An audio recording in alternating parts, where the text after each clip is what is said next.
Hi everybody, my name's Andrew and today I'm driving a 2018 Audi RS3. In this video I'm going to give you guys a quick walk around of it, take it for a test drive, and talk about why this is probably one of the best products Audi's made in the last few years.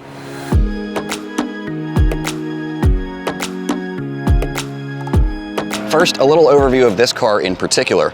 Audi didn't bring the RS3 to the US prior to 2017, so all RS3s are facelift cars. This particular one is finished in Catalunya red, although to my eye it's way more orange than red. I don't know what it's going to look like on camera, but in person it's very orange. Cool color either way.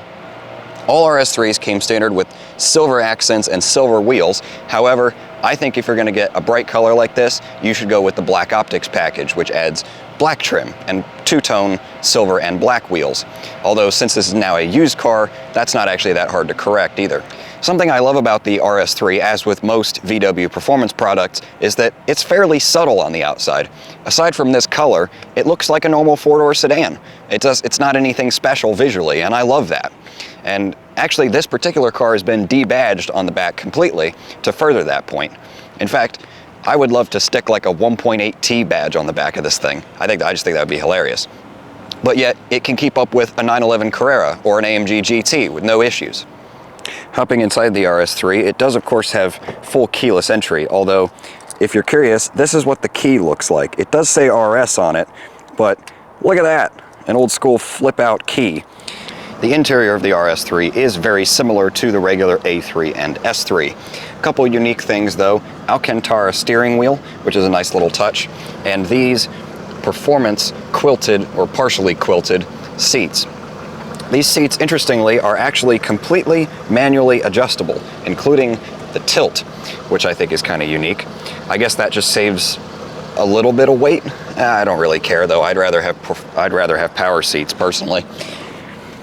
You also get the digital gauge cluster, or the virtual cockpit as Audi calls it, and this screen tucks into the dash, which is also kind of old school. Audi doesn't really do that anymore. These giant carbon fiber paddle shifters are not factory, although they do match the factory carbon trim pretty well, so I'm not completely against them. Overall interior quality is very traditionally Audi, and therefore very excellent.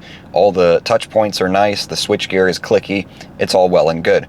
The issue though is that I just wish they'd done a little bit more for this price point, because this car brand new cost over $60,000, and I guess that's just the problem with it being based on the A3 underneath, is that styling wise and some of the materials are not completely worth $60,000. That said though, this and other RS3s are readily available for $45 to $50, and at that price point, I think it's fine. There's also no getting around the fact that the RS3 is a small car, and from a driving dynamics point of view, that can be a really good thing. However, where you feel it is practicality.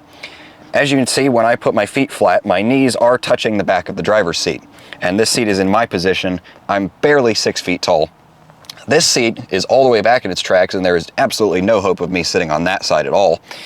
Also, the trunk is just 10 cubic feet, which is roughly the same size as a Ford Fiesta, so not a big car at all.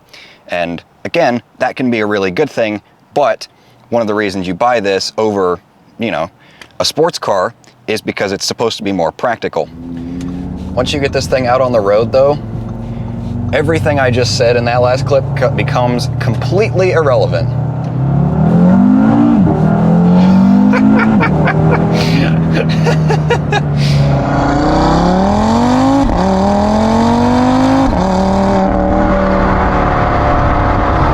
Wow, all right.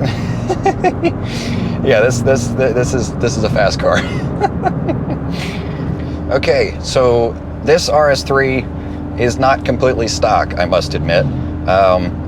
It may look stock on the inside and on the outside, but not only is it tuned and catless, as you just heard in that exhaust clip, it also has a DSG tune, and I believe is set up for some level of ethanol.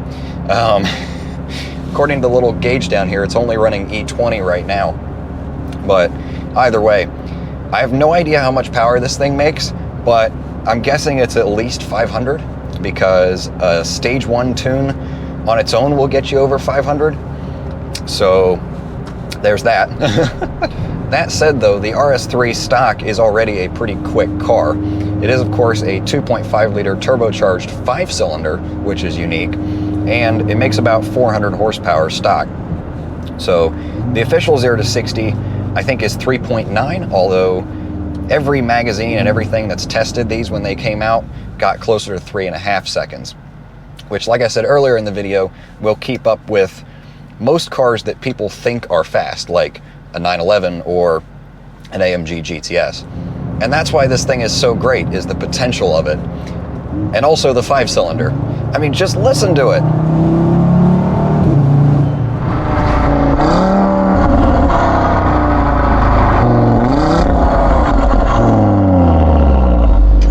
So since this is somewhat of a review, how does this compare to, say, an M2 or my S4, for instance?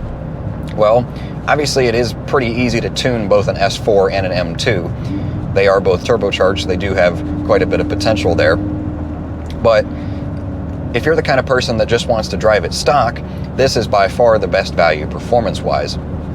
Versus the M2 specifically, you do get the Audi interior quality, and versus the S4, this is a little bit of a downgrade in interior quality, just because the A3 is a downgrade from the A4 slightly.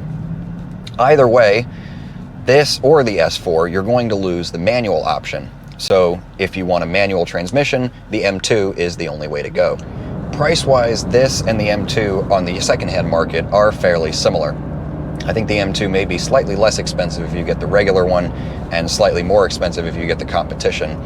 But either way, the S4, on the other hand, is marginally cheaper than both of them. And while the S4 is the slowest stock, it is also the biggest and the most comfortable, and in my opinion, the best daily driver. But that said, if you want, in your daily driver, all-out crazy performance and a 5-cylinder, this is the only way to go. God, it never gets old. And on that note, that's where I'm going to wrap this one up. I'm about to go drive a Toyota RAV4 Hybrid, which is a really good car, but I'm going to miss this little orange pocket rocket. So, as always, thank you to Echo Park Raleigh for allowing access to this RS3. They have a nationwide selection of high-quality pre-owned vehicles like this one. And if you enjoyed this video, give it a thumbs up, or consider subscribing for plenty more content to come.